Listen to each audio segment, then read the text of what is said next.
from the local newspaper, the Fresno Bee, and that's where it seems a lot of his troubles began. On his now defunct website, jodymurray.com, the activist explains what appears to have been some kind of breaking point in this narrative. First of all, he stated that Fresno law enforcement is trying to set him up on a charge related to illegal images of children. He wrote, "As I've mentioned in the past, Fresno LE had already illegally and secretly entered my home, copied my hard drives in order to get a good game plan for the eventual false arrest. There also appears to be a pattern here. Anyone who has ever talked publicly about, accused, or discussed Jerry Dyer's supposed scandal with that 16-year-old girl has found themselves in some type of legal peril within a few short years. A quick Google search shows that Jerry Dyer did in fact face allegations, as John described, channel Lang Marine, where he frequently posted footage from his home security cameras. He also filed a complaint about it with the Office of Independent Review in March of 2015, which John claimed heightened the harassment from the local police. In one video, posted in April 2015, a dark-colored van can be seen parking directly across the street from his home. Its door slides open, and a man can be seen holding up some kind of large camera pointed in the direction of his house. Of course, that's not something you see every day. If it happened to you, what would you think? What would you do? Another video, posted a month later, shows several police parking alongside his block. They seem to simply be having friendly, casual conversation. Although the officers did not actually do anything to Mr. Lang that night, he felt the incident was designed to mess with him. On January 14, 2016, almost 1 year later, John made a desperate post on his Facebook account, which read, "Just wanted to give you guys a heads up. If anything happens to me in the next day or two, it will be the result of Fresno PD, my neighbor, and an employee at my job, Payless Brakes and Tires on Blackstone."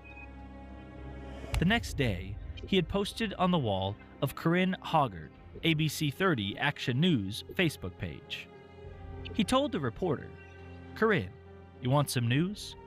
Corrupt Fresno cops are going to try and kill me this weekend, possibly tonight. This is no joke. No joke." And the following day, he posted a YouTube video of a van parked in front of his next-door neighbor's house.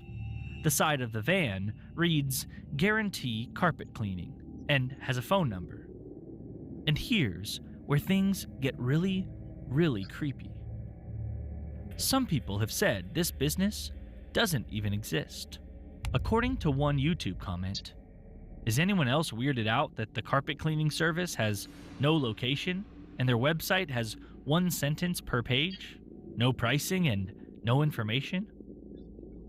Now, a man is seen exiting the van from the passenger side and smoking a cigarette before walking to the neighbor's gate to stuff a flyer into it.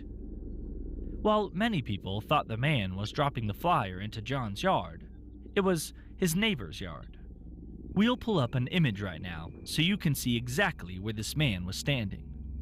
This is the little box that he stuffed a flyer into. Admittedly, the guy did look back at John's house several times throughout the video, even seemingly glancing straight into the camera at one point. A quick search about this company reveals that it was originally registered with the state of California in 2015, and that it was owned by a Clovis resident by the name of Zaki. And just last year, the company was dissolved. Now, back to the topic of whether his business is real and legitimate. Some people have taken it upon themselves to actually call this phone number, and to their surprise, someone answered. It was Guarantee Carpet Cleaning. They say the business is real. But according to one Redditor, Guarantee Carpet Cleaning's website was deleted right after John posted this video on YouTube, and only 3 days before he died. Interestingly, the coroner's report also includes testimony about the crime scene from Deputy Coroner Loretta Andrews. In it, she explains that Lang's outdoor security cameras had been functioning until just prior to the firefighters' arrival, and that his indoor security cameras had been functioning until the day prior to the incident.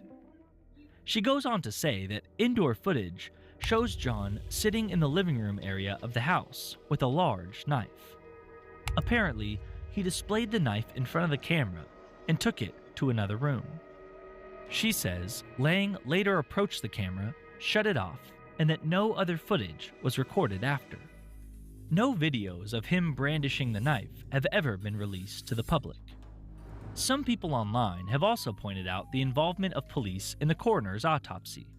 Indeed, 2 Fresno Police Department detectives, 1 Fresno Fire Department fire investigator, and Bureau of Investigations technician from the Fresno Police Department were present.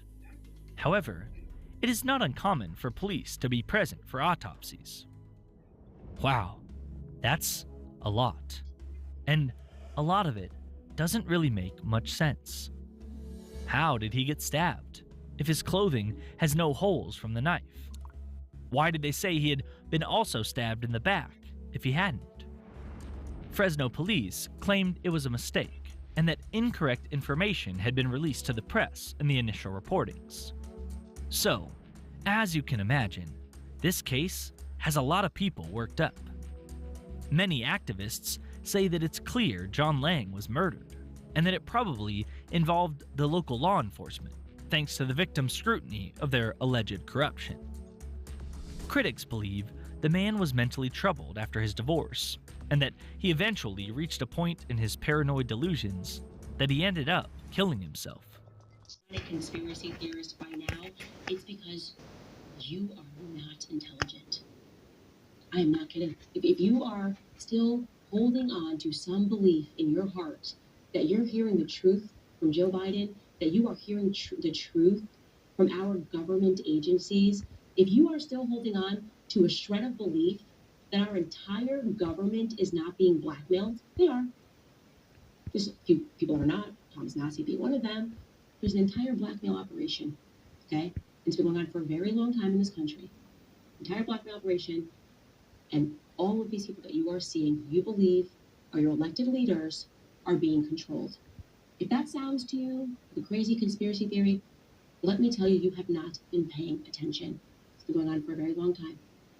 As I said, I have told people to read that book, Chaos, because you have to understand what happened in this country in the 60s. It is my belief that these Satanists, again, go back and watch episodes that we have been doing that have been landing me in so much trouble. It is my belief that these Satanists took over the American government via tactics of blackmail in the 1960s. That is my belief.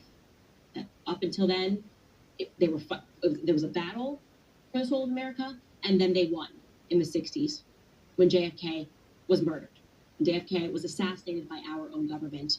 And that cover, as long as that cover-up goes on, that is the indicator. How do we know, Candace, when actually we have been freed from these psychopaths that are obviously running America and the West, obviously, France, Trudeau? Are you believing that these leaders are elected and not selected?